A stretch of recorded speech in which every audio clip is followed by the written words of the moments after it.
What if everything we believe about the birth of civilization is not the beginning of the story, but its last surviving ember?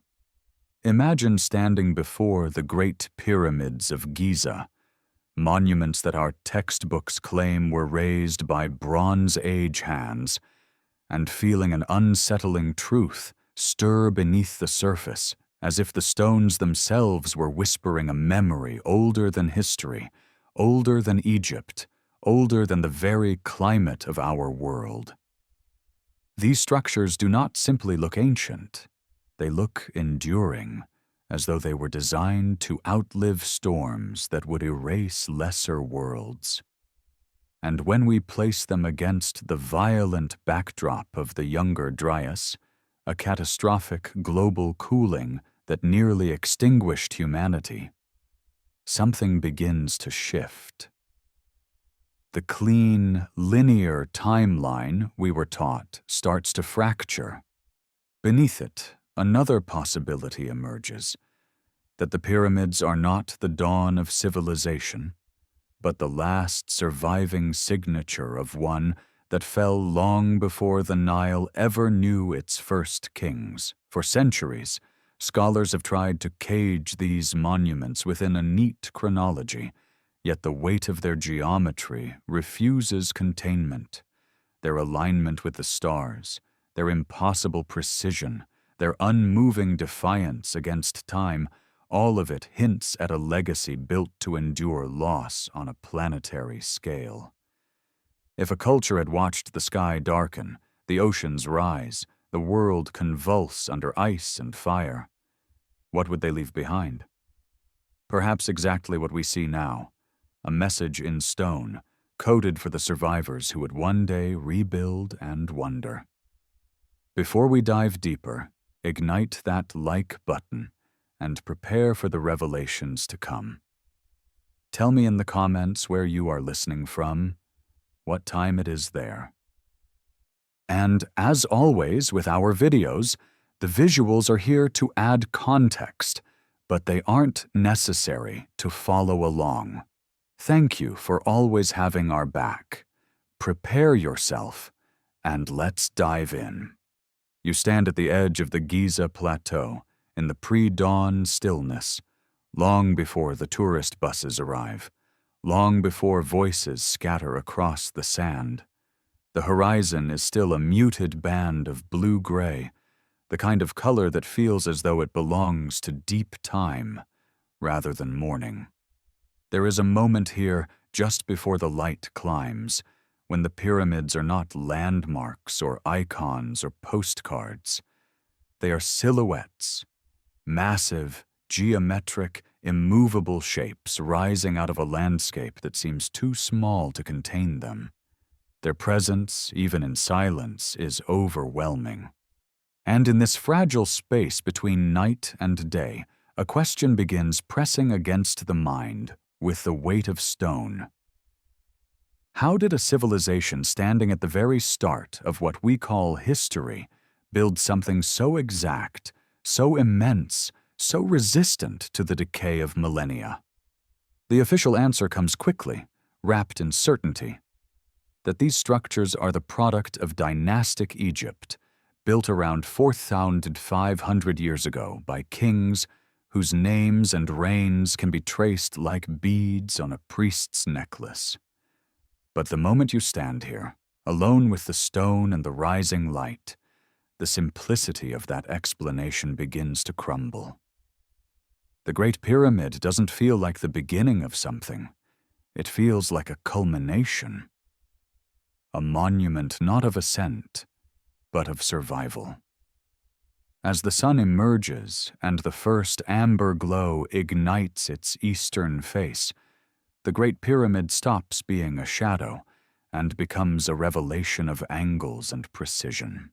Stone blocks, some weighing as much as a small car, stack in perfect proportion. There is no mortar binding them. They are locked together with the accuracy of engineered components, fitted so tightly that a sheet of paper could not slide between many of them. This is not the work of a fledgling civilization still learning agriculture, still experimenting with written symbols, still organizing its first cities. This looks like the architectural expression of a culture that already mastered engineering, astronomy, and geometry to a level unmatched until the modern world. And yet we are told that the very people credited with these monuments had only recently emerged from a Neolithic life not far removed from stone and bone tools. There is a tension here, an incongruity so sharp that it forces the mind to search for missing links. Even the orientation demands scrutiny. The Great Pyramid is aligned to true north with an error so small it is nearly negligible, an accuracy that modern engineers can achieve only with advanced tools. How did a Bronze Age society accomplish this? They did not have the magnetic compass. They did not possess satellites.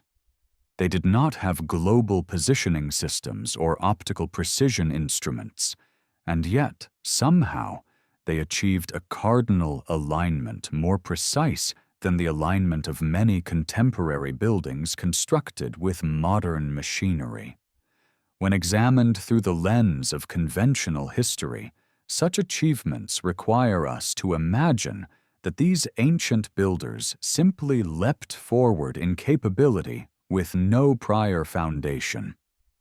But when viewed against the backdrop of the Younger Dryas, a global cataclysm that ended around 11,600 years ago, the possibility grows that these pyramids were not the product of sudden genius, but the inheritance of knowledge carried by survivors of a world already old, already technical, already lost. The Younger Dryas was not a gentle climate fluctuation, nor a gradual shift in temperature. It was a violent, abrupt return to near-glacial conditions that unfolded across the planet. Temperatures plummeted, ice sheets surged, rainfall patterns collapsed, sea levels shifted, entire ecosystems transformed in what felt like geological seconds.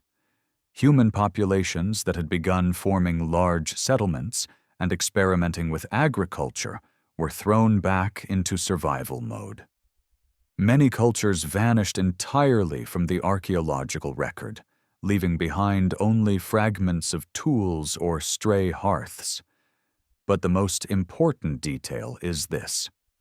The onset of the Younger Dryas corresponds suspiciously well with a wave of global destruction stories preserved in myth. Tales of fire from the sky, floods that drowned the world, seasons that failed, and ancestral knowledge that had to be hidden, protected, or encoded so that future generations might rediscover it. Whether viewed through the lens of oral tradition or environmental science, a consistent picture begins to form. Humanity experienced a near-extinction event, and only scattered groups survived.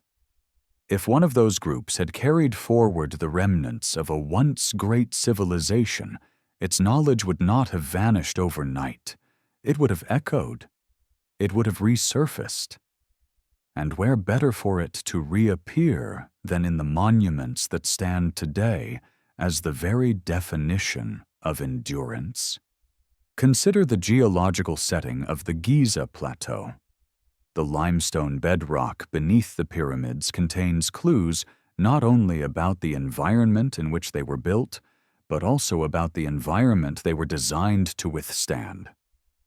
Certain erosion patterns around the Sphinx enclosure suggest prolonged exposure to heavy rainfall inconsistent with Egypt's hyper-arid climate of the last several thousand years. To account for this, one must look further back, to a time when the climate of North Africa was radically different, when the Sahara itself was not a desert, but a lush expanse of grasslands, lakes, and rivers. This period aligns more closely with the time frame following the Younger Dryas, when monsoon systems drenched the region, carving channels and weathering stone. If the Sphinx and surrounding structures indeed show signs of this climate, it would place their origins thousands of years earlier than mainstream archaeology allows. And where the Sphinx challenges the timeline, the pyramids challenge the entire model of linear development. For decades, Egyptologists have maintained that the pyramids were royal tombs. Yet no mummy has ever been found inside the Great Pyramid. No inscriptions detail its construction. No funerary texts decorate its inner chambers. The structure is strangely silent about the very kings it is supposed to honor, and silence in ancient Egypt is unusual. This was a culture that inscribed its history onto every available surface, from temple walls to papyri to sarcophagi. Yet the greatest architectural achievement in its entire civilization contains no such writing. Instead, it offers geometry, acoustics, alignment, proportion. It is a message delivered not through words, but through form. If the intention had been merely to create a tomb, the builders could have followed existing traditions. Instead, they created a structure so mathematically intricate that some of its ratios encode constants known to modern science. The relationship between a circle's circumference and its diameter, the ratio of the Earth's polar radius to its equatorial radius, even proportions that reflect the length of the solar year. These are not accidents.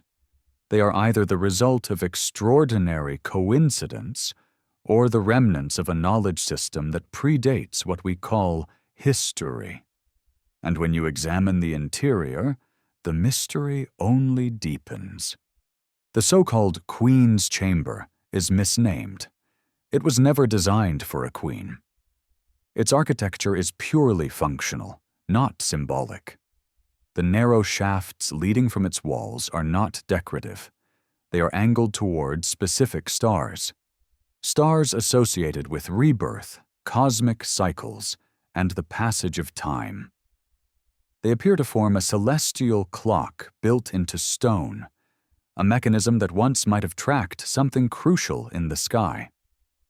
The king's chamber above it is lined with granite blocks so massive that modern cranes struggle to lift them, yet ancient builders raised them more than 140 feet into the air.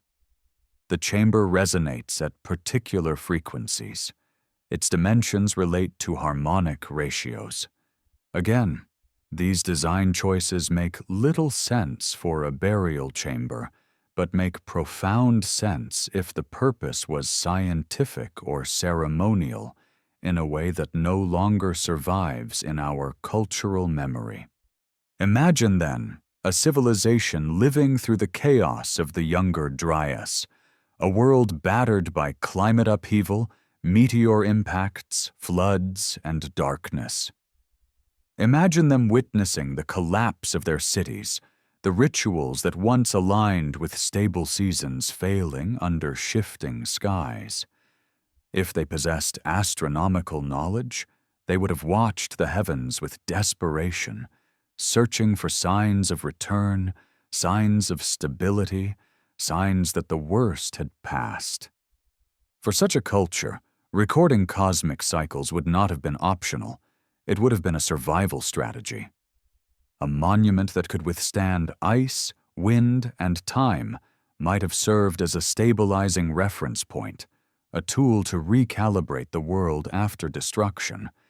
And if that civilization feared that knowledge might be lost again, they might encode that knowledge into stone so durable it would survive even if everything else vanished.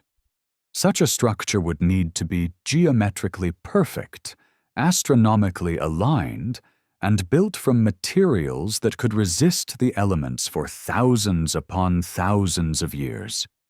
It would need to outlast cultures, languages, kingdoms, and climate shifts. It would need to endure so that when humanity rose again, it would find something waiting. Standing on the plateau today, staring at the pyramids, one cannot ignore that such a structure exists as the morning becomes midday and the plateau fills with noise. The contrast between the weight of these possibilities and the ordinary bustle of visitors grows almost surreal. People walk past the Great Pyramid, snapping photos, making jokes, waving at cameras, unaware that behind its familiar shape lies a question capable of rewriting human origins.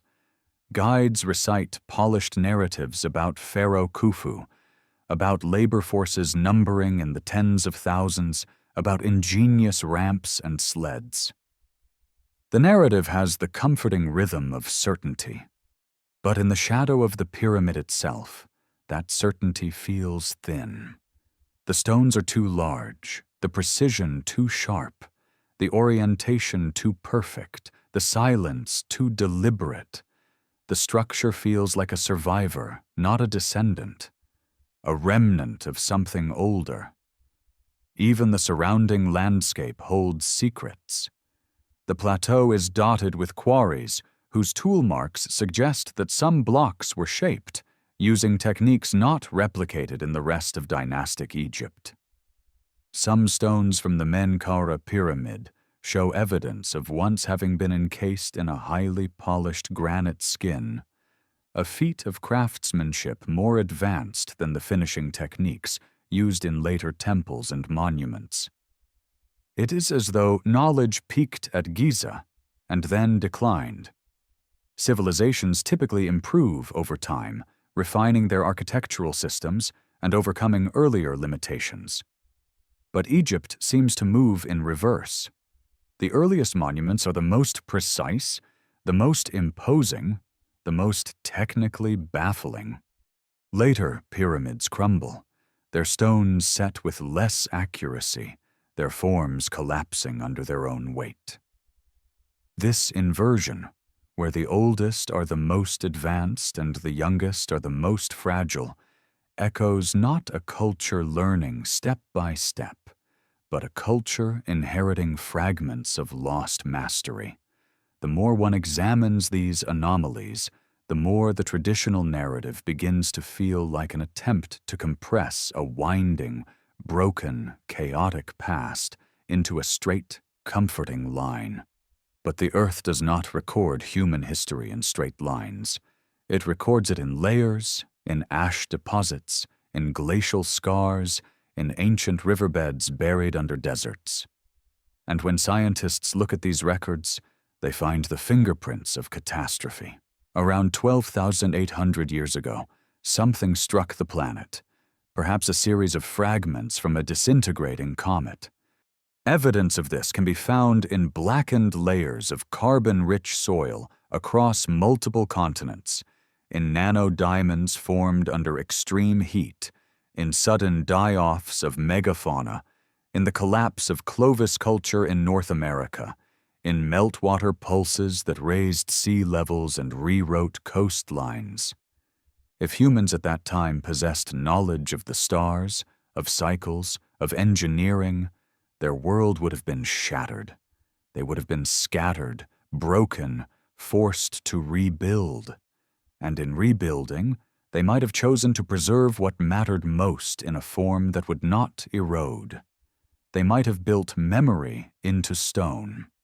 As the afternoon sun sinks and the shadows stretch again across the plateau, the pyramids regain their otherworldly calm.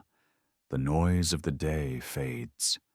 The wind carries grains of sand across ancient blocks, and the light softens until the monuments appear almost weightless, as if hovering above their own foundations. It is in this transition dusk that the mind can once again align with the deeper questions. These structures were meant to be seen across ages. They were meant to endure. They were meant to communicate something to anyone who stood where you stand now. whether that message is astronomical, spiritual, mathematical, or a warning left by a civilization that survived planetary chaos. The truth is that the pyramids do not easily belong to the era to which we assign them. They stand at the threshold between known history and forgotten epochs, and when you strip away the layers of certainty built around them, one possibility remains standing as solid as the stone itself, that they are survivors of a story far older than the world we have allowed ourselves to imagine. The second time you return to the Giza plateau, something shifts. The first visit confronts you with scale, with the unavoidable enormity of the pyramids. But the second visit, especially when you allow yourself to move away from the familiar tourist corridors, introduces you to detail. The smaller anomalies that most people overlook, the features that unravel the conventional timeline thread by thread. It is here, on the quiet periphery, where the desert meets the city, that you begin noticing the strange scars carved into the limestone bedrock. They are not random. They follow patterns, curves, channels carved by forces far more powerful than wind and sand. These grooves, these softened edges, speak a language of water, heavy, persistent, erosive rainfall. And that realization strikes with the force of revelation. This plateau once endured storms your imagination struggles to picture. Storms that do not belong to the Egypt of the last 5,000 years. Storms that belong to a world long vanished, a world before the Sahara dried, before the Nile settled into the gentle rhythm that shaped Egypt's dynastic age. This is not erosion from a few centuries of unpredictable weather. This is the fingerprint of an epoch that should not overlap with the pyramids at all. To understand the magnitude of the anomaly, you must imagine an Egypt utterly transformed. Picture immense, dark storm fronts pouring over this plateau, releasing rains heavy enough to carve channels into the limestone, rains that could last for weeks, months, years. Picture an Egypt during the African humid period, when monsoons reached deep into the continent, turning deserts into grasslands and dunes into lakes. This era, stretching backward more than 10,000 years, overlaps suspiciously well with the end of the Younger Dryas. And standing here, pressing your palm to stone worn smooth by water older than every Egyptian king combined, you feel the ground shift beneath your certainty. If this erosion predates the pharaohs, and if the structures here incorporate geology shaped by those earlier storms, then the timeline begins to distort in ways that cannot be easily dismissed. Perhaps these monuments were not created after the rains ended, but during the final echoes of that age, or even before it.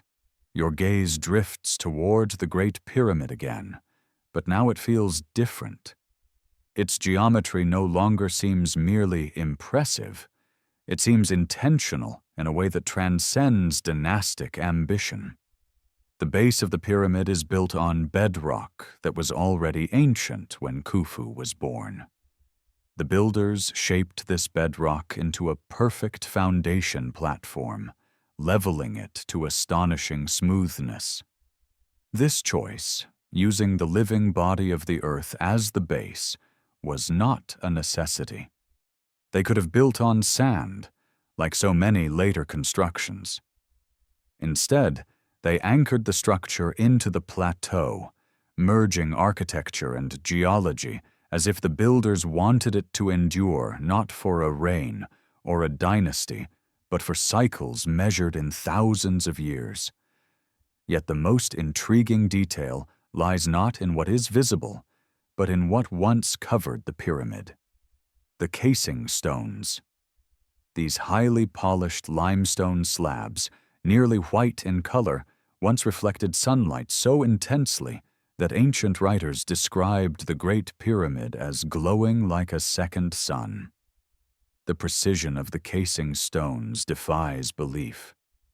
Each block was fitted so tightly against its neighbors that the seal between them was nearly imperceptible. Even with modern tools, replicating such a finish at that scale is nearly impossible.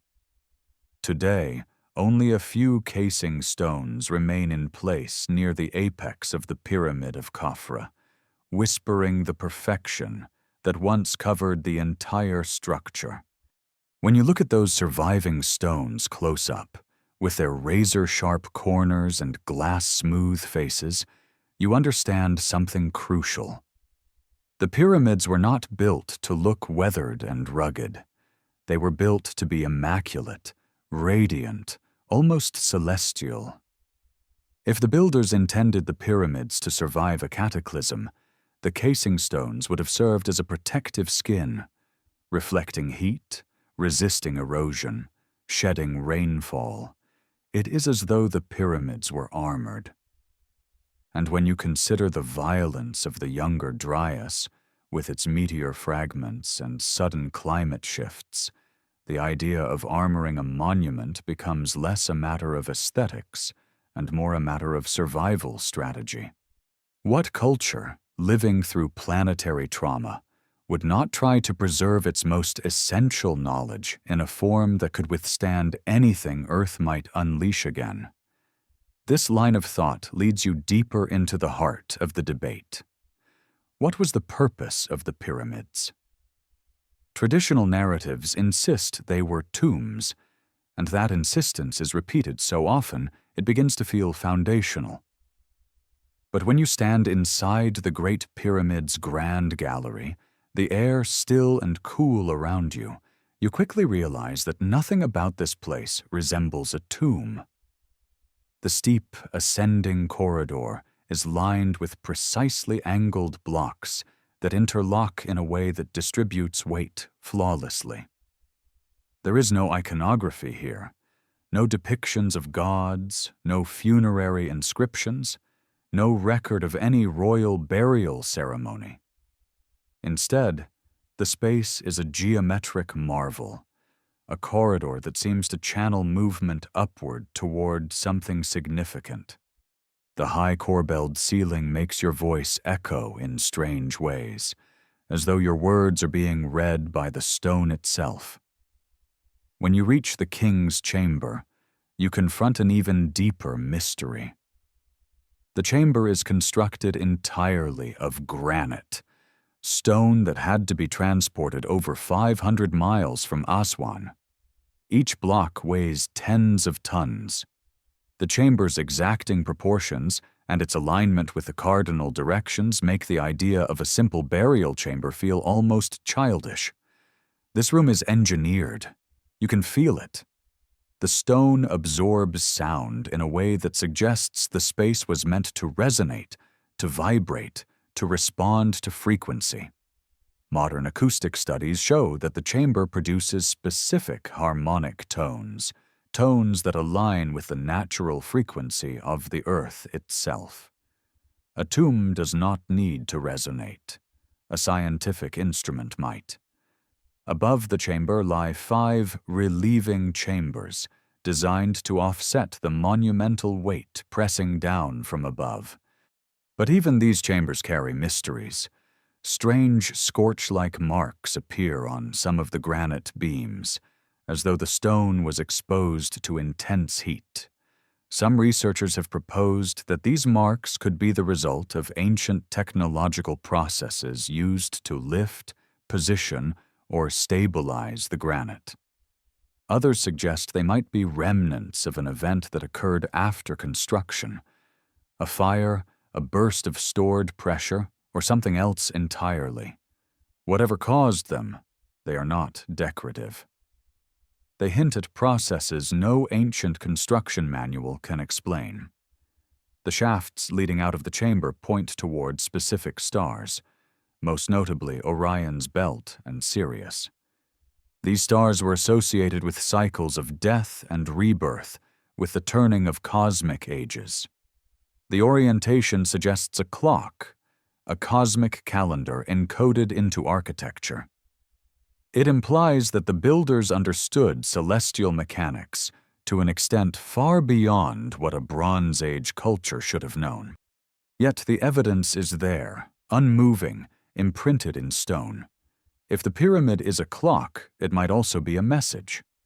And messages, especially those meant for civilizations not yet born, are usually written in symbols that transcend language: mathematics, geometry, astronomy. The Earth's axis wobbles through a process called axial precession, completing one full cycle every 26,000 years. This wobble shifts the alignment of the stars over long periods of time. If the shafts were aligned to specific stars at a specific moment, they might encode the date of the pyramid's construction. But when you track the alignments backward, something unexpected happens. The star alignments match not 2500 BCE, the date given by traditional Egyptology, but periods much earlier, near the end of the Younger Dryas. This is not conclusive proof, but it is another thread in a growing tapestry of anomalies. Meanwhile, on the surface of the plateau, geologists examining the weathering patterns of surrounding structures find evidence that the climate was wetter here long before dynastic Egypt. Some blocks show signs of dissolution consistent with centuries of heavy rainfall. Others show patterns of wind erosion from a time when the Sahara was transitioning into desert. These observations complicate the narrative of a purely dynastic origin. Unless the Egyptians built their greatest monuments on already weathered surfaces, which seems unlikely given their obsession with order and perfection, the implication is clear. Some foundational components of the Giza complex predate the unified kingdom of Egypt entirely. The next anomaly lies south of the plateau, where the massive Valley Temple and the Sphinx Temple sit partially sunken into the ground. These structures, composed of gigantic limestone blocks, some weighing more than 100 tons, exhibit water erosion patterns that cannot be explained by the last 5 millennia of arid climate. The Sphinx itself shows deep vertical channels carved into its body, channels that point unmistakably to precipitation erosion. Egyptologists have spent decades resisting this conclusion, arguing instead for wind and sand. But wind creates horizontal striations, not vertical troughs.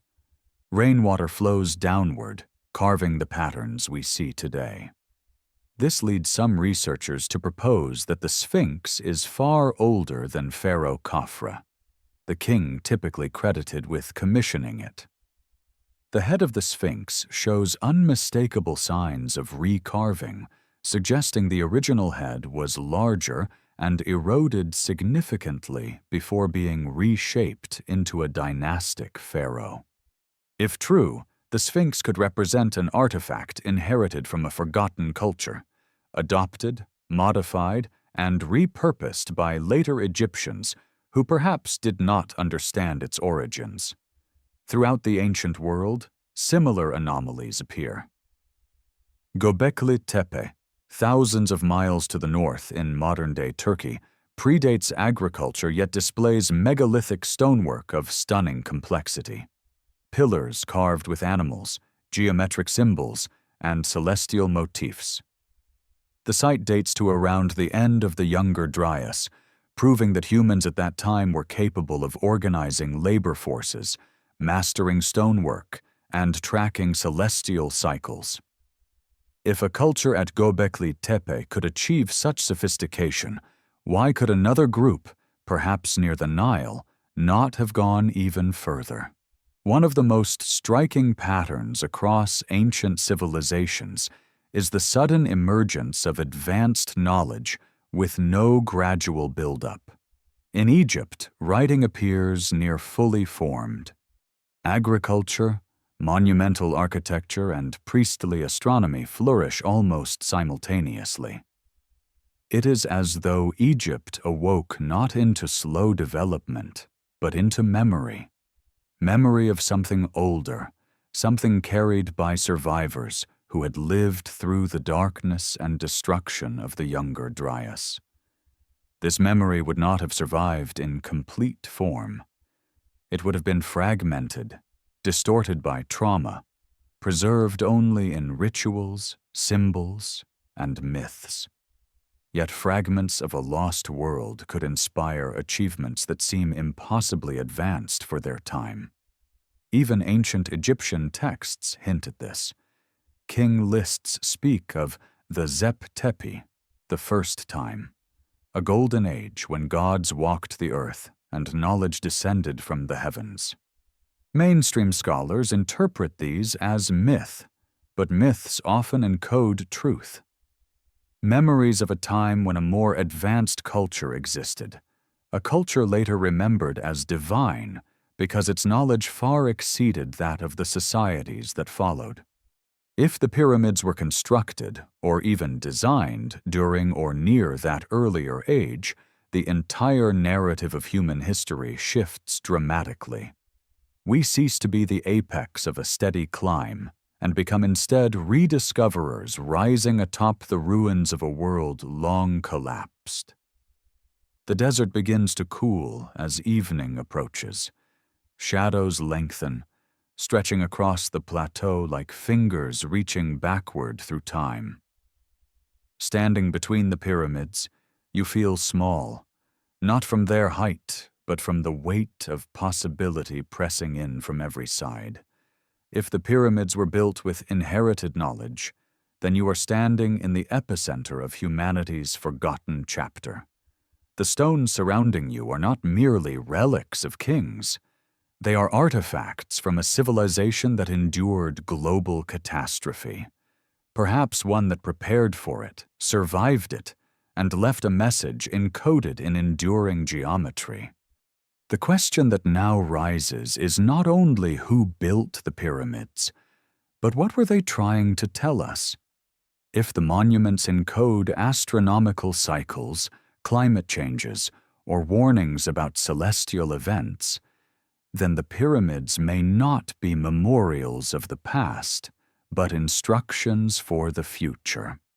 Night falls over the Giza plateau like a velvet curtain, and with it comes a silence so absolute that even the distant hum of Cairo seems to fade into another dimension. Under the stars, the pyramids no longer resemble the familiar daytime monuments plastered across textbooks and documentaries. They transform into something older, stranger, almost alien, geometries of shadow and starlight that feel as though they belong not to this era, but to a different world entirely. It is within this nocturnal stillness that a profound shift occurs, a shift in perception that makes the mind more receptive to possibilities that daylight, with all its noise and familiarity, refuses to entertain.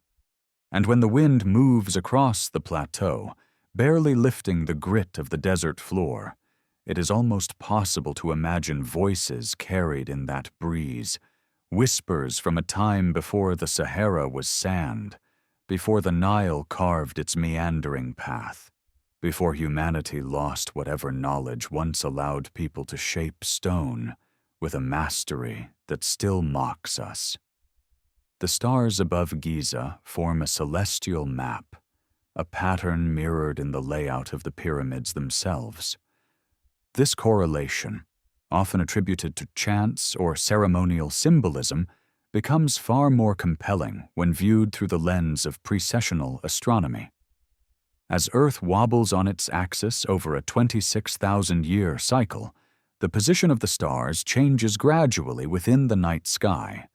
The alignment of the three pyramids matches not the night sky of 2500 BCE, their supposed construction era, but the sky of roughly 10,500 BCE, right at the end of the Younger Dryas, when cataclysmic changes reshaped the planet. This alignment is more than coincidence. It is precise. The offset of the smallest pyramid, Menkora, mirrors the offset in Orion's belt. And when you follow the layout further, you begin to see that the entire Giza complex seems less like an architectural project and more like a cosmic diagram etched into Earth. If the builders were indeed encoding a message, perhaps warning future generations about astronomical cycles that could bring about destruction, aligning their monuments with stellar configurations makes perfect sense. Precession is one of the slowest and most reliable cosmic clocks. A civilization surviving a global catastrophe might choose it as the basis for tracking the next potential upheaval. But the significance of this alignment grows even deeper when you consider the constellation itself. Orion, associated with rebirth, cyclical change, and divine order in many ancient cultures, holds a symbolic connection not to death, but to recurrence.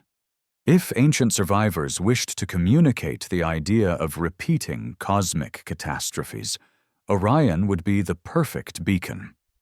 There is a haunting logic here, one that bridges myth and science. Many ancient cultures speak of ages of destruction separated by immense spans of time, golden ages followed by dark ages, flourishing civilizations followed by floods or fires. Plato described a cycle of periodic catastrophes. Hindu cosmology speaks of yugas, great epochs punctuated by dissolution. Egyptian texts refer to the Great Year, a long cycle associated with cosmic renewal. These disparate traditions, separated by continents and millennia, converge on one idea. Cataclysm comes not randomly, but rhythmically. If the pyramids encode astronomical cycles that accompany these destructive pulses, they are more than historical monuments. They are warnings in stone, left by a culture that knew the cost of forgetting. Descending into the subterranean passages beneath the plateau deepens the mystery further. Few visitors venture into these tunnels. They lead beneath the pyramids, beneath the Sphinx, and into chambers whose purposes remain obscure. Some of these tunnels appear to predate the pyramids themselves. The surfaces of their walls are eroded in ways that resemble the water-worn stone of ancient cave systems. If these passages were carved before the deserts formed, during a time when groundwater and rainfall shaped the plateau, their origin predates dynastic Egypt by thousands of years. And if they were repurposed later, perhaps by the Egyptians who inherited the site, their initial builders remain unknown. Inside these passages, the air becomes thick and cool. The sound of your footsteps echoes in a way that seems to fold into itself, creating a sense of depth that feels impossible given the narrow space. At certain turns, the tunnels lead into rooms reinforced with massive stone blocks cut so precisely that they interlock without gaps. Some chambers are completely empty. Others contain enigmatic stone boxes with no decorative inscriptions, made from granite so hard that conventional copper tools could not have shaped them. These granite boxes, found both here and in sites like the Serapeum of Saqqara, appear to be engineered objects, not ceremonial artifacts. Their internal corners are perfectly square, carved with an accuracy we struggle to replicate even with modern diamond-coated drills. Some of them weigh over 70 tons. What were they used for? Why are there dozens of them, all identical in craftsmanship and all seemingly unused? If the Egyptians built them, why is there no written record of their construction, no depiction of their purpose, no ceremonial inscriptions. Theories abound, but none satisfy completely. Some propose they were meant for animal burials, particularly the Apis bulls revered in Egyptian religion. But the precision and uniformity of the boxes go far beyond what is necessary for ritualistic containment. Others suggest they were used for grain storage, but the engineering is far too elaborate for such a mundane function. The most provocative theory is that they were part of an ancient technological system. Resonance chambers, energy conduits, or devices related to the harnessing of vibration or acoustics. This may sound fantastical until you consider the acoustic properties of the stone used in these boxes.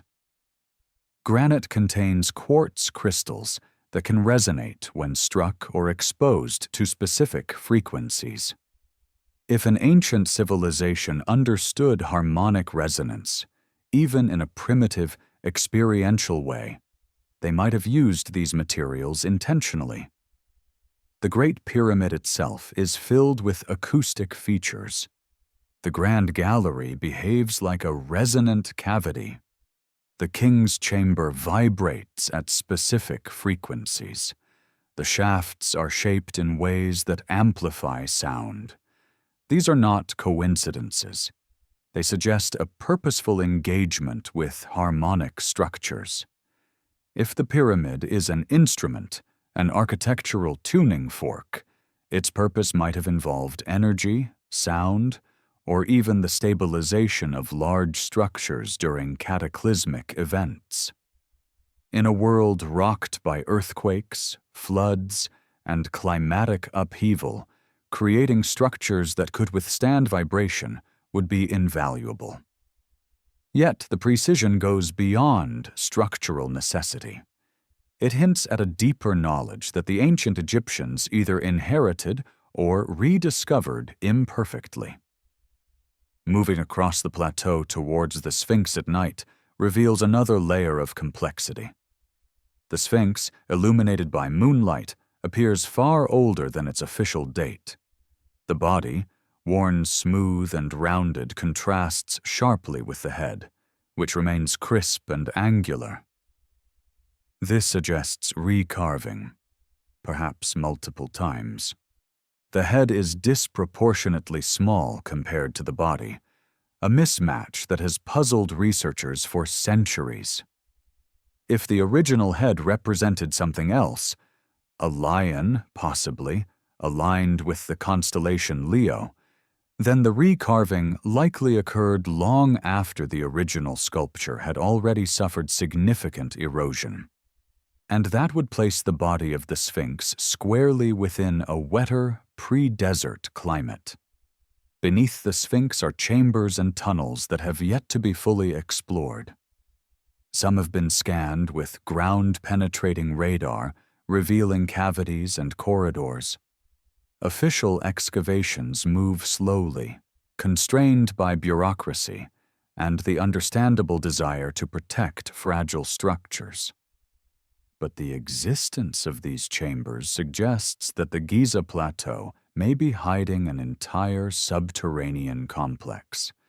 If such a complex exists, its purpose could rewrite everything we know about the site. Was it a repository of knowledge, a shelter, a ceremonial system, a place to preserve memory through cycles of destruction? Legends of hidden halls beneath the Sphinx persist across centuries. Ancient Greek historians wrote of a library containing sacred texts. Arab chroniclers spoke of sealed vaults filled with records from before the flood. These stories were dismissed as myth until radar scans began detecting anomalies beneath the monument. While none of this constitutes definitive proof, it forms a pattern that aligns with a larger narrative of civilizations attempting to preserve knowledge against the tides of catastrophe. Across the world, Ancient megalithic sites share similarities that seem improbable if human cultures developed independently with no early contact. Stone circles in Britain, monolithic temples in Malta, colossal statues on Easter Island, and pyramid complexes in South America all exhibit a fascination with celestial alignment, precise geometry, and the tracking of cosmic cycles. Why would cultures separated by oceans and millennia converge on the same architectural themes? The conventional explanation attributes this to coincidence or universal human tendencies. But when you place these global anomalies alongside the Younger Dryas extinction event, a different possibility emerges. Survivors of a once unified global knowledge system carrying fragments of that system to different parts of the world after their civilization collapsed. These fragments took root in many places. In some cultures, they became myths of gods descending from the sky. In others, they became stories of lost islands swallowed by the sea. In Egypt, they may have become the Zep Tepi, the first time when divine beings walked the earth and established the foundations of knowledge. If these divine beings were simply the survivors of an earlier advanced culture, their memory would be preserved as myth by later generations who could not fathom their technology. The question then becomes, how advanced could such a civilization have been? Not necessarily in the sense of digital technology, electronics, or machines, but in the fundamental sciences, astronomy, geometry, stonework, and engineering. A culture that understood the heavens with precision, that mastered the movement of water, that engineered structures to last tens of thousands of years, would seem godlike to later peoples. Consider the meticulous leveling of the pyramid's foundations. Modern laser instruments reveal that the base of the Great Pyramid deviates in height by less than an inch across a span of more than 750 feet. This is accuracy we struggle to achieve even today with heavy machinery. How was it accomplished?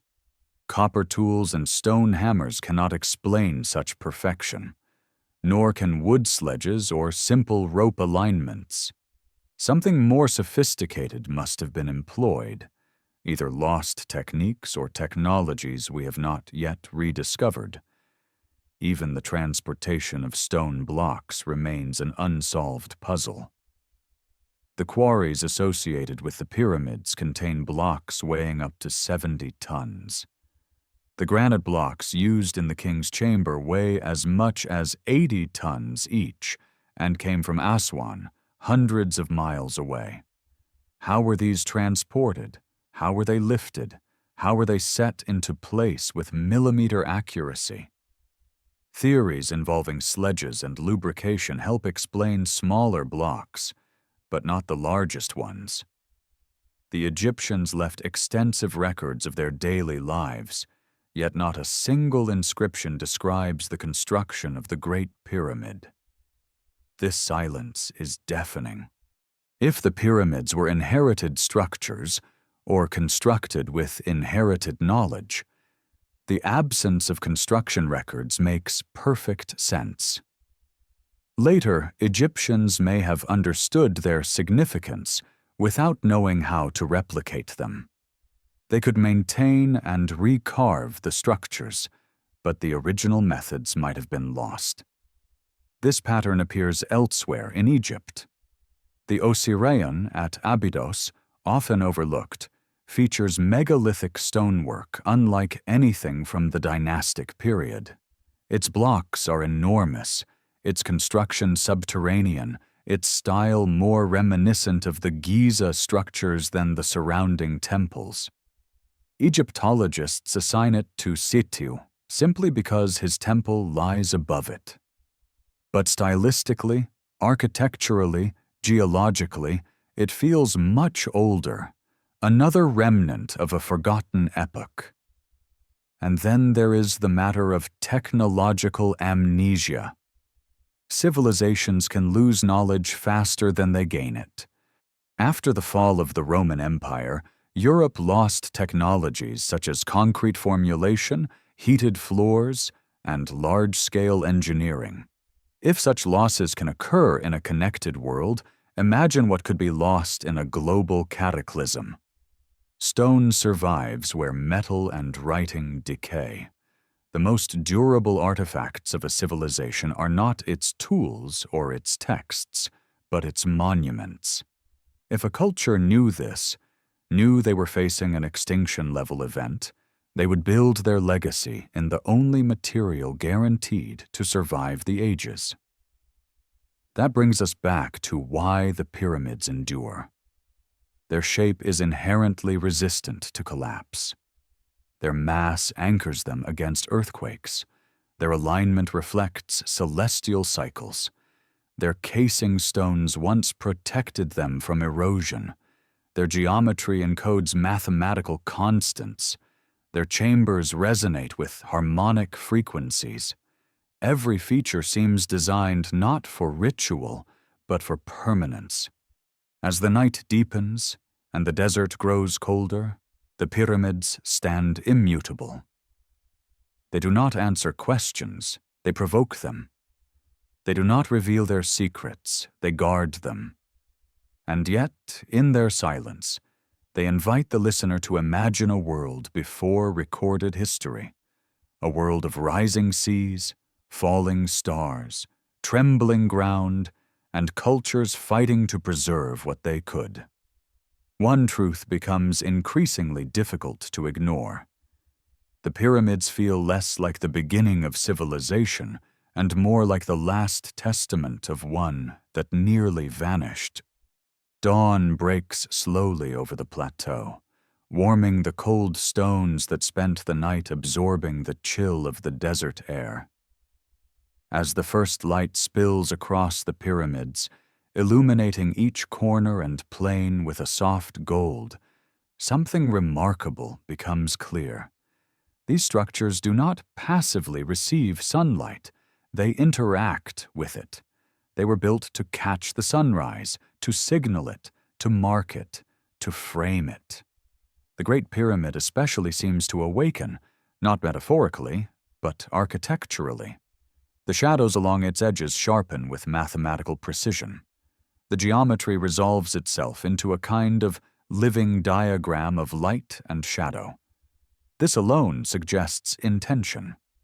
Not mere aesthetic preference, but design engineered to encode time, cycles, and the movement of the heavens.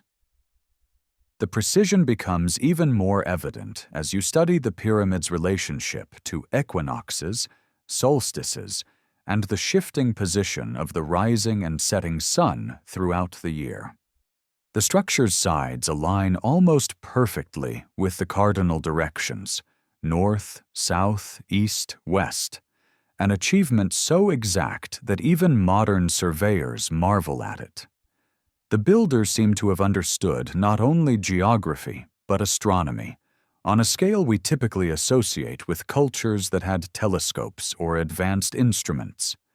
Yet the Egyptians of the 4th dynasty supposedly did not possess such tools. And so, again, we are confronted with the same paradox. The pyramids reflect knowledge that officially should not have existed at the time of their construction. As you move along the eastern side of the Great Pyramid, you notice a line of pits, each shaped to hold a long wooden boat. These solar boats, as Egyptologists call them, are interpreted as vessels meant to transport the king's soul into the afterlife. But when you examine the craftsmanship of the boats, wood shaped with precision, joints engineered for stability, you realize that they embody a technological understanding advanced enough to rival shipbuilding traditions thousands of years later. Some researchers believe these boats were symbolic, others believe they were functional. What matters more is the question that shadows both interpretations. Why bury boats here beside a monument that itself seems designed to track celestial cycles?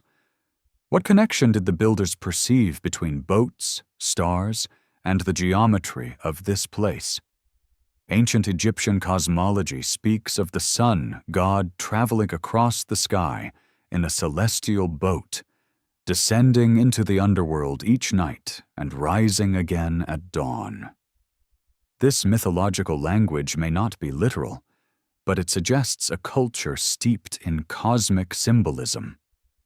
Yet the precision of the pyramid's architectural alignments seems far too deliberate to be purely symbolic. If the builders intended to encode astronomical cycles, such as precession, solstice alignments, or star risings, they might have used the boat pits as markers or ritual components of a larger astronomical system. But the question remains: did the Egyptians originate this system, or inherit it? To explore this, one must look beyond Egypt entirely, to civilizations separated from the Nile by oceans and millennia, yet mysteriously connected through the same architectural and astronomical obsessions. In Mexico, the pyramids at Teotihuacan align precisely with celestial events. In Peru, the structures of Caral, considered the oldest city in the Americas, feature monumental architecture built during a time when the region's population was supposedly sparse and primitive. In Indonesia, the megalithic complex of Gunung Padang reveals layers of construction dating back many thousands of years before conventional history allows for advanced societies. In Turkey, Göbekli Tepe stands as a testament to stoneworking mastery long before agriculture's emergence. These sites share key characteristics: monumental scale, mathematical precision, astronomical alignment, and construction techniques that seem out of place for their respective eras. The implication is not that these cultures communicated directly, but that they may have drawn from a deeper, older reservoir of knowledge, an inheritance disseminated by survivors of a global catastrophe who carried fragments of a lost world science to different corners of the earth. Turning back to Giza, you begin to see the plateau not as an isolated achievement, but as part of a global pattern. The question shifts from "how did the Egyptians build the pyramids?" to "why do so many ancient sites around the world exhibit the same sudden leap into architectural brilliance?" And beneath that question lies another, even more profound. What happened before recorded history that could have seeded these sudden bursts of genius? As you ascend the causeway leading toward the Pyramid of Khafra, you feel the incline rising beneath your feet, a smooth, intentional slope guiding your movement in a way that echoes ceremonial procession paths found at other sacred sites. But the causeway is not merely ceremonial. Its alignment points toward the solstice sunrise, suggesting that the builders used the path itself as part of a larger astronomical mechanism. On solstice mornings, the sun would rise in perfect alignment with the causeway, illuminating the pyramid's eastern face in a way that creates a striking visual phenomenon, one that perhaps served as a marker for seasonal cycles or for rituals tied to rebirth and renewal. Near the base of Khafra's pyramid lies one of the plateau's greatest enigmas, the Valley Temple. Built from some of the largest limestone and granite blocks in Egypt, the temple features construction techniques that seem utterly beyond the capabilities of the Fourth Dynasty. The joints between the blocks are so tight they appear fused. The interior is stark, geometric, almost modernist in its simplicity. The entire structure looks less like a ceremonial site and more like a fortress intended to survive unimaginable forces. If the pyramid was designed to endure global catastrophe, the Valley Temple might have served a complementary purpose. The precision of its construction, the weight of its megaliths, and the absence of inscriptions, like the pyramids themselves, suggest that it was built not for ritual display but for longevity. Its design seems utilitarian, even scientific, hinting at functions we no longer recognize. Moving from Khafra to Menkaur's smaller pyramid, the pattern becomes even more intriguing. Menkaur's pyramid shows signs of being abruptly abandoned during construction. Some blocks remain rough and unfinished, while others are finely polished. This inconsistency has long puzzled scholars, but if the Giza complex was originally part of a much older system, one inherited by later rulers, the unfinished state of Menkaur's pyramid might reflect an attempt to imitate ancient technology that had already been lost. The more you trace the patterns of the plateau, the more the story shifts. The pyramids may not have been built through a linear progression of increasing skill. They may represent a peak at the very beginning, a sudden manifestation of knowledge that did not grow from the culture around it. Instead, the culture grew outward from that knowledge, much as a society with access to a preserved library of advanced ideas might slowly decipher and apply fragments of its content. To understand the depth of this idea, you must consider the stories preserved in Egypt's own mythology. According to priestly traditions recorded by the Greek historian Manetho, Egypt's earliest rulers were not humans, but gods and demigods. These divine rulers governed for tens of thousands of years before handing power to the human kings. Modern scholars dismiss these timelines as symbolic or mythical.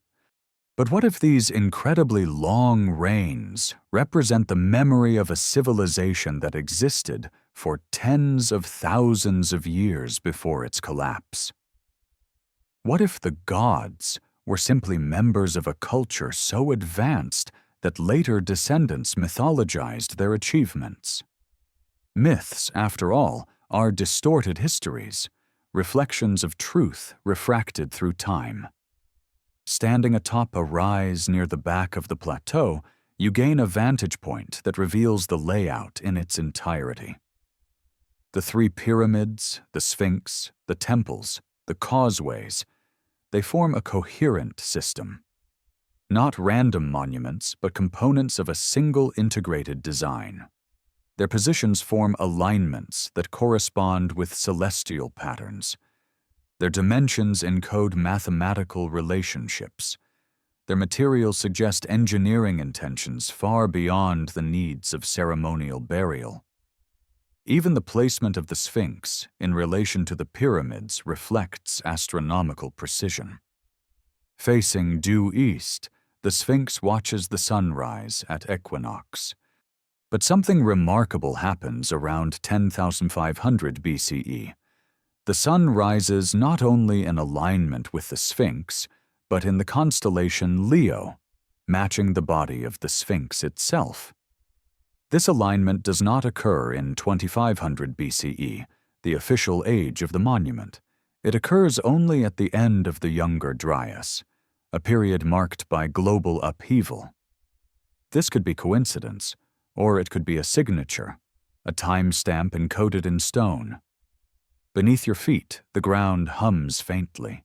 It is not a sound you hear, but one you feel.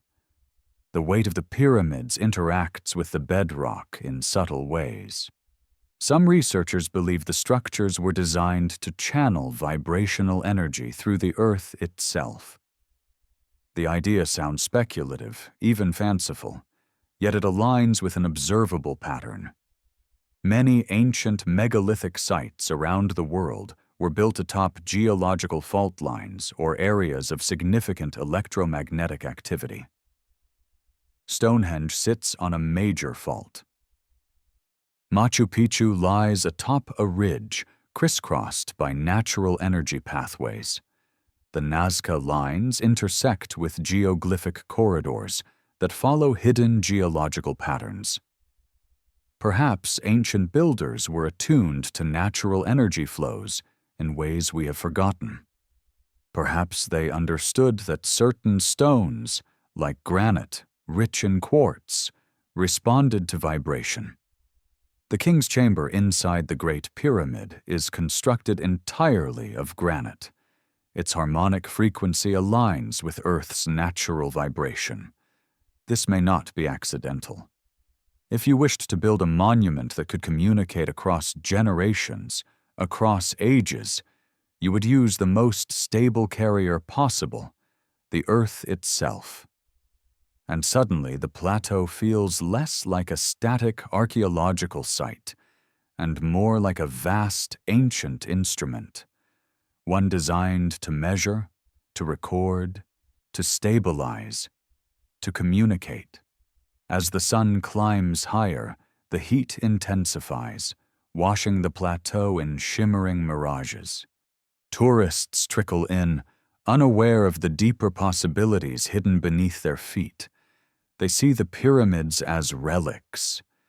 But relics do not align with stellar configurations that predate their supposed builders by thousands of years. Relics do not encode mathematical constants unknown to their creators. Relics do not require thousands of tons of granite transported across hundreds of miles. Relics do not defy erosion patterns that redefine the boundaries of history. What stands here at Giza is not a relic. It is a survivor, a message, a monument built not for the age that followed, but for the ages yet to come. And among its stones, its angles, its alignments, and its chambers lies a truth we are only beginning to rediscover, that humanity may have risen, fallen, and risen again, that we walk among the ruins of a world that once knew the skies and the earth more intimately than we do today. The pyramids, in their silence, are still speaking. But to hear them, we must be willing to step beyond the boundaries of what we think we know. The deeper you plunge into the mysteries of the Giza Plateau, the more you begin to understand that the enigma is not located in a single stone, chamber, or alignment. It is woven through the entire landscape, an interconnected system of architecture, geology, astronomy, mathematics, and myth. Every feature, from the layout of the pyramids to the erosion on the Sphinx, carries the imprint of an intelligence operating at a scale far beyond what the conventional timeline of human development can comfortably absorb. But nowhere is this more evident than in the subterranean world beneath Giza, a realm that remains largely unseen and unexplored, its secrets sealed beneath meters of rock and sand. To enter this hidden world is to step into a dimension where time collapses. The air grows cooler, heavier. The silence deepens into something physical, an atmosphere so dense it seems to press inward. These tunnels and chambers were not designed for casual visitation. Their construction required intentionality, foresight, and immense labor. Yet they lack the inscriptions that cover almost every other ceremonial space in Egypt. No hieroglyphs, no depictions of gods, no royal cartouches claiming ownership. It is as though the builders wanted these spaces to speak not with symbols, but with structure alone. The most striking example lies beneath the Great Pyramid itself. For centuries, people believed the pyramid contained only the descending passage, the ascending passage, the grand gallery, the queen's chamber, and the king's chamber. But in recent years, advanced scanning technologies, cosmic ray muon imaging have revealed anomalies, voids, cavities, and unexplained spaces hidden within the pyramid. One of these voids, dubbed the Big Void, is enormous, comparable in size to the Grand Gallery, and lies directly above it, running parallel. Scholars have debated its purpose endlessly. Some argue it is merely a structural feature, a relieving space designed to distribute weight. But its size, shape, and position make this explanation feel insufficient. A relieving chamber does not need to be vast, nor does it need to mirror the precise slope and geometry of the chambers below. If this hidden void serves a functional purpose beyond structural support, it may be tied to the pyramid's role as a resonant instrument. Some researchers have proposed that the pyramid's chambers and passageways create standing waves, acoustic patterns that could have been used for ritual, communication, or even energetic purposes. The Big Void, positioned strategically above the Grand Gallery, may act as a harmonic amplifier or buffer, influencing the way sound or vibration travels through the structure. This theory remains speculative, but it aligns with observable acoustic anomalies. Clap your hands in the Grand Gallery, and the sound does not echo in a typical way. Instead, it reverberates in sharp, metallic pulses that seem to propagate through the stone itself.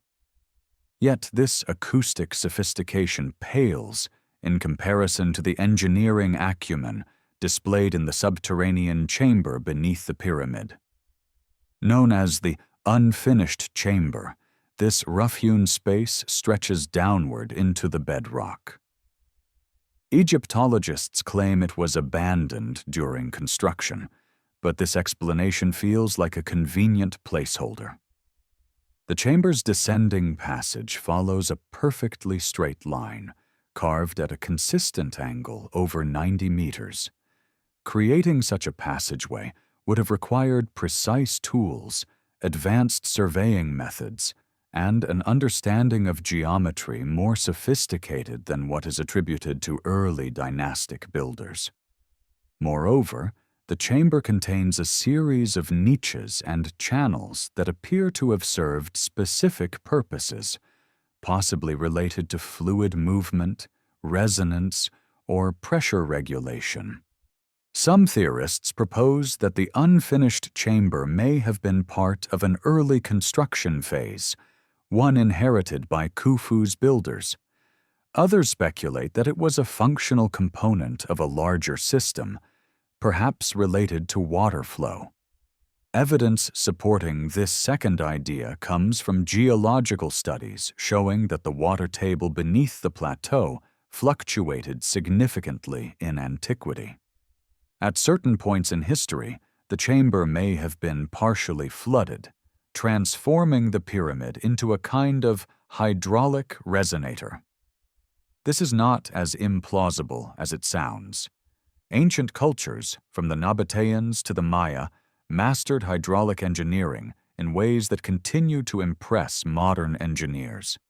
If an even earlier civilization possessed advanced knowledge of water pressure, sound resonance, and structural acoustics, the pyramid's enigmatic design might represent the pinnacle of that knowledge. Leaving the pyramid's interior and following the bedrock slope southward brings you to another enduring mystery: the Osiris shaft. This vertical passage descends through 3 levels of chambers cut into the rock, the lowest of which contains a stone sarcophagus surrounded by water. Access to this chamber was restricted for decades, fueling speculation. When it was finally excavated, archaeologists were shocked by its complexity. The shaft plunges nearly 100 feet underground. The chambers are aligned with remarkable accuracy. The waterlogged sarcophagus at the bottom is oversized and carved from a single piece of granite. Again, a stone too hard to be shaped easily with copper tools. Egyptologists attribute the Osiris shaft to the 26th dynasty, but this dating is based on artifacts found within the upper levels, not on the construction itself. The lower chamber, with its monolithic granite coffin and subterranean water system, feels far older. Some researchers have suggested that the chamber's water is not incidental, but integral to the structure's purpose. Granite interacts with water and vibration in ways that can produce measurable electrical effects. If an ancient civilization had discovered these properties, they might have constructed underground chambers specifically designed to harness them. Returning to the surface, the light has strengthened, and the plateau hums with the low rumble of tourist buses. Yet, even as modern life intrudes, the ancient stones remain unmoved.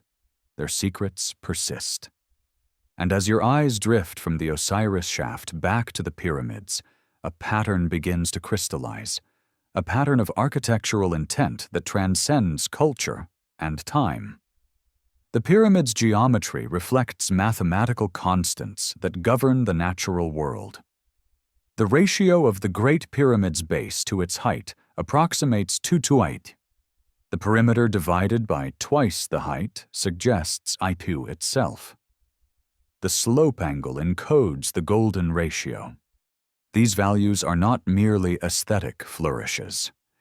They represent principles that appear in galaxies, hurricanes, seashells, electromagnetic fields, and biological growth patterns. If an ancient civilization sought to encode universal truths in a monument that could survive the ages, they would choose geometry, not language, as their medium. Geometry does not erode. It does not require translation. It speaks directly to any mind capable of measurement. These constants also appear in sacred sites around the world. At Teotihuacan, the Pyramid of the Sun incorporates pi-related geometry. At Angkor Wat, the ratio of temple foundations corresponds to the precessional cycle. The builders of Stonehenge encoded astronomical alignments with uncanny precision. The Nazca lines form geometric shapes visible only from the sky. These sites, scattered across continents, share a common impulse to encode cosmic order in stone. This brings us to precession, the slow wobble of Earth's axis. Measuring precession requires long-term astronomical observation, spanning centuries. Yet ancient cultures around the world seem to have tracked it with astonishing accuracy. The Egyptians associated precession with cycles of creation and destruction. The Greeks called it the Great Year. The Maya encoded it in their long count calendar. The builders of Göbekli Tepe aligned their pillars with constellations in ways that mirror precessional positions from 12,000 years ago. The coincidence becomes overwhelming. These monuments may represent the fragments of a global scientific tradition rooted in an era far older than conventional history acknowledges. If a civilization existed before the Younger Dryas, possessing advanced astronomical knowledge and engineering capabilities, its survivors would have carried pieces of that knowledge into the post-cataclysm world. Over generations, these fragments might have been mythologized, ritualized, and adapted, but their core remained encoded in the monuments themselves. Turning again toward the Sphinx, its eroded enclosure walls glow in the rising sunlight. The deep vertical channels carved into the limestone betray centuries of intense rainfall, a climate that Egypt has not experienced since long before the dynastic period. Egyptologists dismiss this as over-interpretation, but the geological evidence is difficult to ignore. The Sphinx enclosure resembles canyons carved by water, not wind. If this erosion occurred during the African humid period, the Sphinx must be thousands of years older than conventional dating suggests. This raises another question. If the Sphinx predates the pyramids, did the pyramid builders inherit the plateau from an earlier culture? The architectural style of the Sphinx temple, constructed from massive blocks quarried from the enclosure, resembles the Valley Temple in its use of megalithic stonework. These temples feel older than the pyramids, more primal, more austere. They lack ornamentation. They lack writing. They lack any evidence of dynastic symbolism. They are pure architecture. Walking around the Sphinx temple, you see blocks so massive that later Egyptians never attempted to replicate their construction. Some weigh more than 200 tons. The idea that Bronze Age builders moved and positioned these stones with simple sledges becomes increasingly untenable. The engineering required to lift, align, and secure such blocks demands either advanced machinery or lost techniques whose principles we no longer understand. Further evidence of this lost engineering tradition appears in the precision-cut granite boxes of the Serapeum at Saqqara. These boxes, carved from single blocks of granite, possess internal surfaces so smooth that modern engineers struggle to replicate them. Their corners are perfectly square.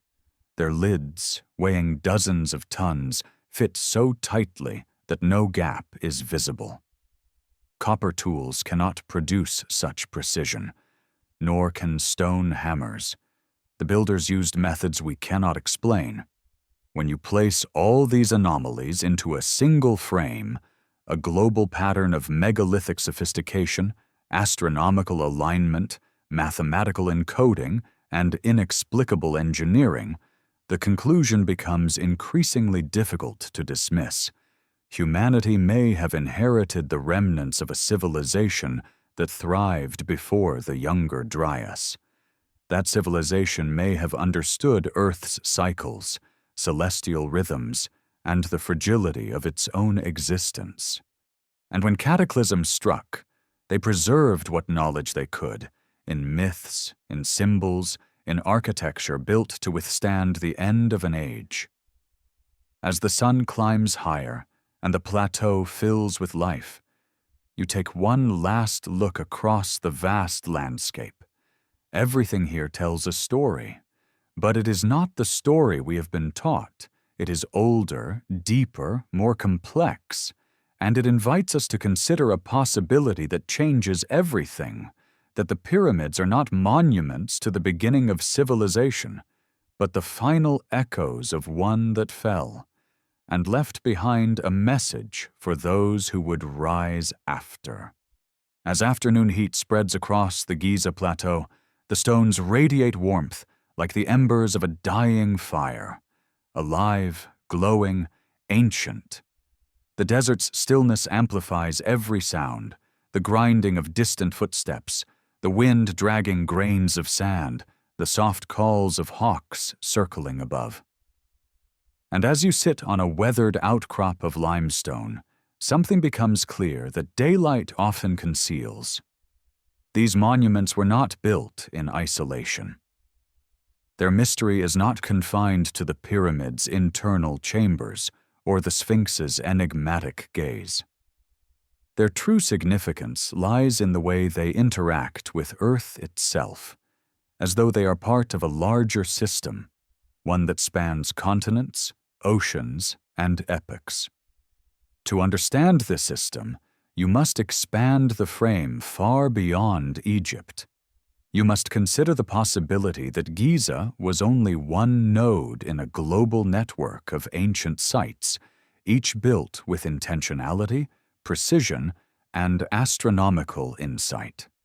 These sites, scattered across the world, share traits too specific, too technical, and too improbable to be dismissed as coincidence. Begin with the pyramids themselves. Their dimensions encode fundamental mathematical constants. But these constants do not belong to Egypt. They belong to the universe. Pi, phi, the ratios that govern planetary orbits, the proportions found in natural spirals and magnetic fields, these are the building blocks of reality. They appear again and again in monuments across the earth, suggesting that ancient builders were not merely constructing temples or tombs, but encoding universal truths in a way that could survive the collapse of civilizations. The Great Pyramid's base perimeter divided by its height produces a value astonishingly close to 2p. The same ratio appears in Teotihuacan's Pyramid of the Sun. The golden ratio governs the layout of sites in Peru, Easter Island, and even Britain's Stonehenge.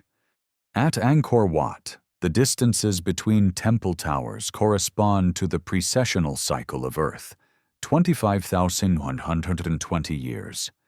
These correspondences are not trivial. They imply an understanding of astronomy that requires centuries of observation, meticulous measurement, and a cultural commitment to preserving knowledge across generations. But if such knowledge existed prior to recorded history, how did it survive the Younger Dryas, the cataclysm that nearly wiped humanity off the map? The answer may lie in the stories of survivors, stories preserved in myth, encoded in stone, and scattered across continents like echoes. Myths of a world-destroying flood appear in nearly every ancient culture. The Mesopotamians wrote of Utnapishtim. The Hebrews wrote of Noah. The Greeks wrote of Deucalion. The Egyptians wrote of catastrophic inundations brought by angry gods. Indigenous cultures across the Americas speak of rising waters swallowing entire lands.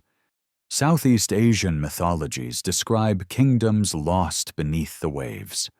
Aboriginal Australians recount sky fires and oceans rising to consume the land.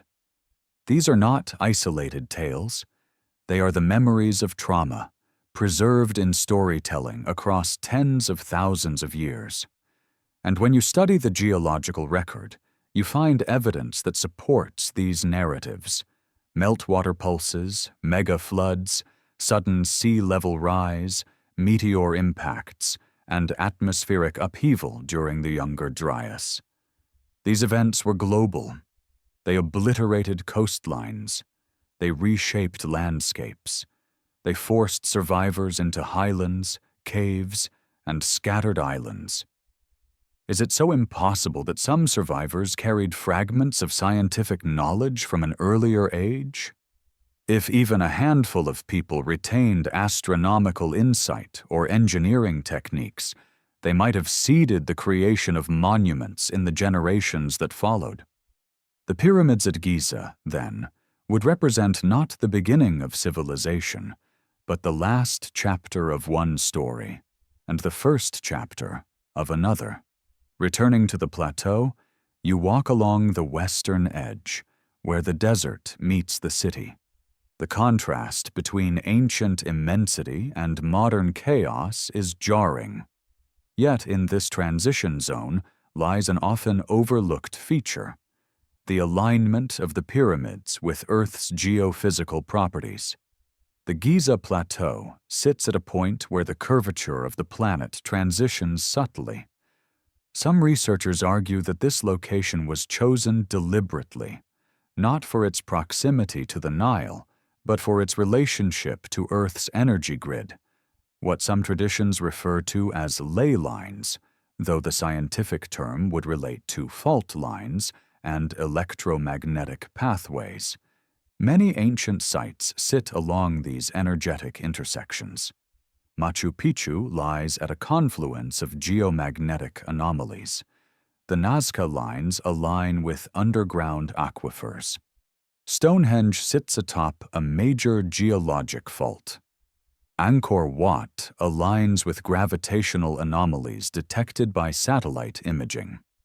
If ancient builders understood such patterns, Perhaps through long-term observation of animals, plants, and natural phenomena, they might have selected these locations intentionally for stability, resonance, or ritual significance. The Great Pyramid's location also corresponds to the geographic center of Earth's land mass, a fact discovered only with modern mapping techniques. Yet somehow the ancient builders chose this precise point. Coincidence? Perhaps. But when combined with the monument's astronomical alignments, its harmonic properties, and its geometric precision, coincidence begins to strain under the weight of accumulating evidence. Inside the pyramid, the king's chamber resonates at frequencies that correspond to the Earth's Schumann resonance, around 7.83 Hz, the natural electromagnetic vibration of the planet. This could be accidental, but the chamber's proportions strongly suggest intentional harmonic engineering. The granite blocks, rich in quartz, respond to sound waves in measurable ways. When subjected to certain frequencies, quartz vibrates and generates electrical potential through piezoelectric effect. Could the ancient builders have known this? If so, the pyramid might have served as a kind of energy system, not in the fantastical sense of power plants or machines, but in the sense of harnessing natural resonances for ceremonial or symbolic purposes. This becomes even more intriguing when you consider ancient traditions describing sound as a sacred force. Egyptian priests used chants and harmonic tones in rituals. Tibetan monks used vibration to move objects. Indigenous cultures spoke of sound-shaping creation. Across the world, ancient myths link sound to the structure of the cosmos. The idea that the builders of the pyramid intentionally crafted a resonant chamber does not seem impossible. It seems inevitable. Yet acoustic mastery requires not only experiential knowledge, but precision engineering. The king's chamber's granite beams, some weighing up to 80 tons, are positioned with accuracy that defies common explanation. The relieving chambers above it distribute weight in ways that suggest an understanding of stress dynamics typically attributed to much later civilizations. These relieving chambers also contain a mystery often ignored: soot and scorch marks. Some beams show evidence of intense heat, as though they were exposed to fire or a thermal process. But there is no sign of soot elsewhere in the pyramid. No torches were burned here, no fires lit. What caused the discoloration? Some propose it was caused by earthquakes or lightning strikes. Others suggest the marks are remnants of a construction technique involving heat. But the absence of historical documentation leaves the question open and unsettling. Leaving the interior once more, the desert sun draws your attention to the Sphinx. Its enigmatic gaze peers across the plateau, but its body carries the most important clues. The erosion on the Sphinx enclosure does not match wind patterns. It matches rainfall heavy enough to carve deep vertical channels in the limestone. This implies a climate far wetter than the Sahara of the last 5,000 years. If the Sphinx was carved before the desert formed, its origin predates dynastic Egypt by millennia. Egyptologists dismiss this as misinterpretation, but the geological evidence refuses to conform. The enclosure wall resembles cliffs shaped during the African humid period, roughly 10,000 to 6,000 BCE. If true, the Sphinx may be twice as old as the pyramids, or it may be that the pyramids themselves also belong to a deeper era, one that Egypt inherited but did not originate. Turning away from the Sphinx, you follow the desert past the ancient quarries, toward the tombs of the workers, small, neatly arranged mastabas indicating the presence of organized labor. Archaeologists point to these tombs as evidence that thousands of laborers built the pyramids. Yet this narrative is incomplete. These tombs date not to the beginning of construction, but to its later phases. They represent a snapshot of workforce life during a particular period, not a definitive record of the entire construction process. It is entirely possible that the workforce inherited earlier structures, expanded them, repaired them, or added casing stones long after the original foundation was constructed. One of the most overlooked clues lies in the precision of the core masonry. The oldest layers of the pyramids, the innermost blocks, are the most precise. Later layers, built outward, show decreasing skill. This inverted pattern contradicts the expected progression of a learning civilization. The first stones should be the roughest. Instead, they are the most perfect. This suggests the presence of an earlier phase of construction, one preserved through cycles of time, one older than the dynastic records, possibly older than human memory. The Egyptians themselves may not have known the true origins of the structures they inherited. Instead, they maintained them, recarved them, restored them, and wove them into their own mythology. And that mythology speaks of the Zep Tepi, the first time, a golden age when gods walked the earth. But who were these gods? If the term gods refers to beings of extraordinary knowledge, survivors of a cataclysm who retained advanced understanding, they would appear divine to later, less technologically capable people. As the sun dips westward and the desert turns amber, you begin to perceive the plateau as the ancients might have, as a temple of time, a monument recording cycles of destruction and renewal. The pyramid's alignments track solstices, equinoxes, star risings, and precessional shifts. The Sphinx faces the point where the sun rises during equinox. The plateau's layout mimics the stars. Its architecture encodes mathematics.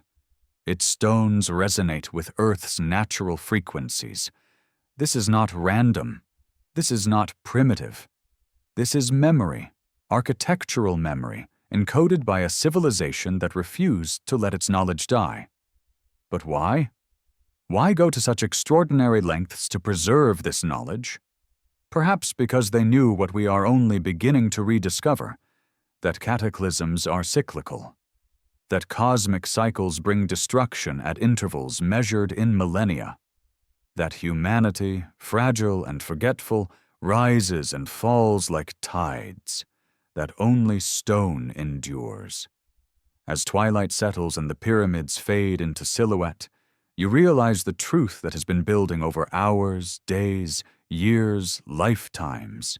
The pyramids were not built for the dead, they were built for the living. For us. For anyone who would one day rise out of ruins and ask the oldest question of all, what came before us? And the stones, silent yet eloquent, offer their answer through geometry, alignment, resonance, and endurance. We were not the first. We will not be the last. And the pyramids stand as both a warning and a reminder. Civilizations rise, civilizations fall, but knowledge, if carved deeply enough into the bones of the earth, can survive the turning of ages. Evening descends on the Giza plateau with a quiet gravity, as though the sky itself is lowering a veil over a secret that has waited too long to be spoken aloud. The heat softens. The winds calm. The setting sun ignites the pyramid's western faces in deep gold, and their shadows stretch eastward like dark arrows pointing into the past. You stand between these titanic forms, Khufu, Khafre, Menkore, feeling, for the first time, not like an observer of history, but like someone standing at the seam of two civilizations, one remembered, one forgotten. The crowd of daytime visitors has dwindled, leaving behind an unusual stillness broken only by the murmur of a few voices, the hum of distant traffic, the soft cooing of doves nesting in stone crevices. In this rare quiet, the pyramids seem to grow, as though relieved of the burden of being explained, simplified, or photographed. Their presence becomes something immense, natural, almost geological. Not monuments placed upon the earth, but mountains born from it. And in that silence, you feel the truth rising. These structures were meant to communicate without words, without inscriptions, without stories carved into walls. They were meant to speak through scale, orientation, geometry, and endurance. They were meant to survive the collapse of libraries, the flood of myths, the erasure of languages. They were built to defy time. But time itself is more complex than we imagine, because civilizations do not rise once. They rise in cycles. The Younger Dryas proved that. 12,000 years ago, the world convulsed. Ice sheets collapsed. Oceans surged. Fire rained from the sky. Rivers shifted in their beds. Entire ecosystems blinked out in geological moments. And whatever humans had achieved before that event, whether simple hunter-gatherer societies or something far more advanced, was torn apart, drowned, burned, scattered. But the earth remembers. Stone remembers. Myths remember. The pyramids are the stone memory of a cataclysm we've tried too hard to forget. As night advances, you turn your gaze upward. The stars appear one by one. First the bright ones, then the clusters, then the faint pinpricks that give the sky its depth.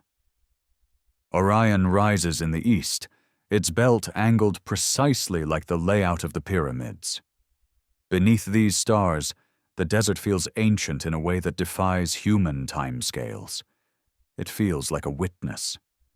The alignments have always drawn attention. The match to Orion's belt in 10,500 BCE, the alignment with the Milky Way's path, the Sphinx facing Leo during the same epoch. These celestial signatures do something profound. They point not simply to the past, but to a specific past.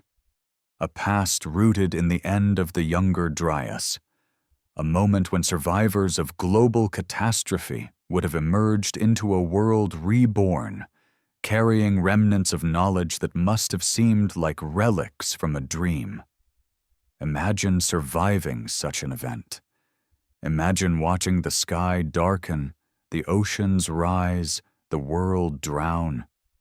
Imagine carrying with you whatever knowledge you could save, scraps of astronomical cycles, mathematical principles, engineering skills. Imagine teaching your descendants not how to build cities, but how to remember the heavens, how to recognize the signs of change, how to find stability in the stars. And imagine that someday, when the world became stable again, you would choose to encode your knowledge in a structure so large and so durable that even the collapse of future civilizations could not erase it. That structure would look like the Great Pyramid. The logic behind this becomes clearer the more you understand the cycles that govern Earth.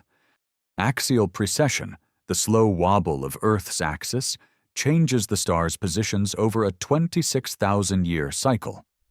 Solar cycles follow patterns. Tidal cycles follow celestial mechanics. Geological layers reveal periodic cataclysms. Even Earth's orbit oscillates between elliptical extremes over long spans. Ancient builders may have observed patterns across thousands of years, enough to understand that destruction comes not randomly, but rhythmically. If you wanted to leave a message for future survivors, how would you do it? You would not write in language. Language dies. You would not rely on myth. Myth distorts. You would not record on clay or papyrus. These decay. You would write in stone, using geometry and astronomy, universal languages that require only observation and measurement to decode. This idea reframes everything. The pyramids are not tombs. They are not ceremonial monuments. They are data, massive three-dimensional star maps, clocks, and mathematical encyclopedias carved into the earth. They encode ratios, constants, cycles, alignments. They preserve the knowledge that mattered most to people who saw an entire world collapse. And perhaps they were built not only to preserve knowledge, but to stabilize it, to anchor humanity to cosmic patterns that repeat across epochs. The more you consider this, the more the global pattern emerges. In Turkey, the pillars of Göbekli Tepe track constellations as they appeared at the end of the Younger Dryas. In Indonesia, the buried layers of Gunung Padang show construction phases dating back more than 20,000 years. In South America, Tiwanaku encodes solstice alignments so precise they match the accuracy of the Giza plateau. In Easter Island, the Moai align with equinoxes and lunar cycles. In Cambodia, Angkor Wat mirrors the constellation Draco. In Britain, Stonehenge marks lunar cycles over an 18.6-year period. These sites were not created randomly. They were messages, markers, anchors. And when you plot them on a map, many align with oceanic coastlines that would have existed before sea level rise after the Younger Dryas, suggesting a world whose ancient civilizations clustered near shores that are now underwater. What if humanity's first great centers of knowledge lie beneath the Atlantic, the Mediterranean, the Pacific? What if the pyramids are inland outposts of a civilization we have yet to rediscover? As the night deepens, you walk back toward the Sphinx. Its profile cuts a sharp silhouette against the sky. The erosion on its body, deep, vertical, unmistakably carved by centuries of rain, stands in defiance of every attempt to confine it within dynastic Egypt. The simplest truth becomes unavoidable. The Sphinx is older, much older. Its body, weathered by a wetter climate, predates the desert by thousands of years. Its head, disproportionately small, was likely recarved, its original visage worn away long before pharaohs ruled the Nile. If the Sphinx was part of an earlier system, an earlier monument aligned with the heavens during a different epoch, it may have served as a marker of time, a witness to precessional cycles, a sentinel for survivors of the Younger Dryas. Follow this chain of reasoning, and the plateau becomes a palimpsest, an ancient canvas overwritten by later civilizations but not erased. The pyramids, the Sphinx, the temples, the causeways, they form layers of construction spanning not centuries, but ages. What else might lie beneath the surface? Ground-penetrating radar has revealed anomalies, rectangles, voids, tunnels, yet unexplored beneath the sands.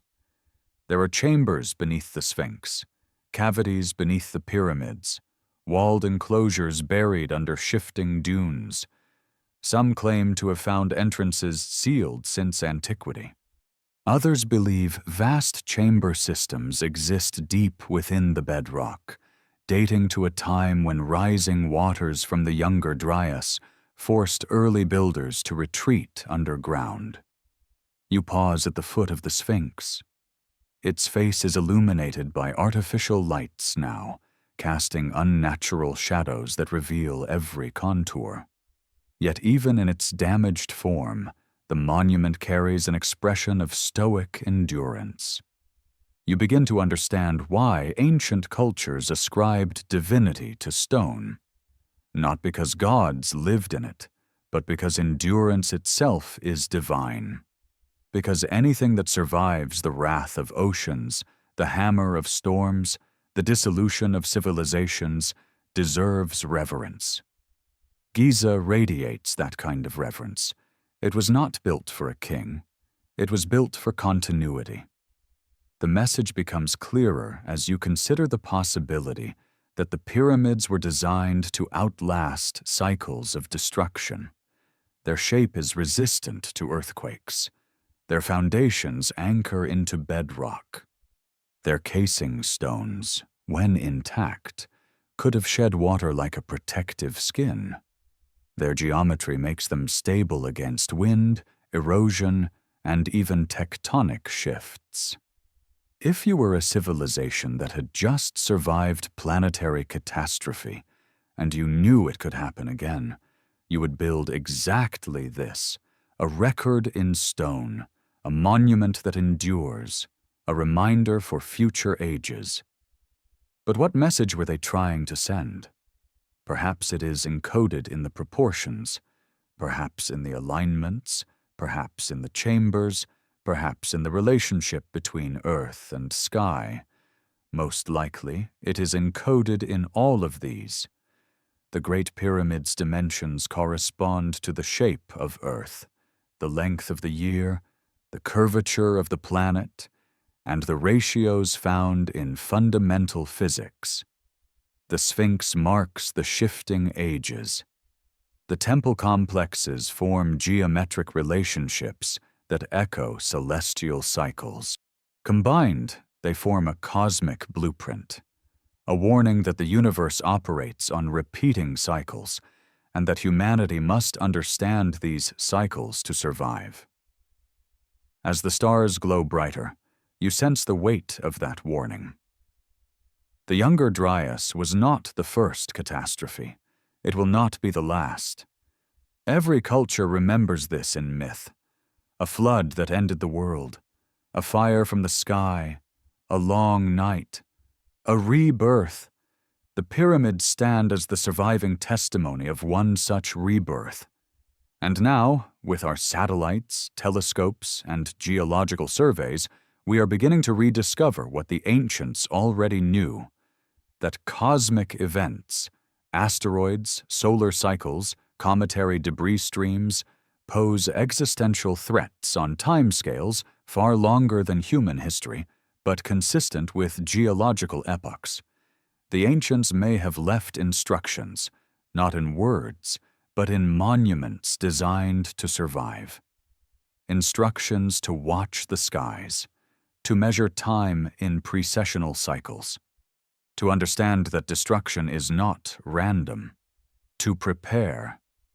As the last light of dusk fades and the night takes full possession of the plateau, a single truth settles over you with the quiet force of revelation. The pyramids were not built to celebrate the past. They were built to protect the future, not a future for kings, not a future for dynasties, a future for humanity, a future for us. And as you stand beneath the ancient stone, beneath the constellations that guided forgotten civilizations, you realize you are no longer asking how the pyramids were built.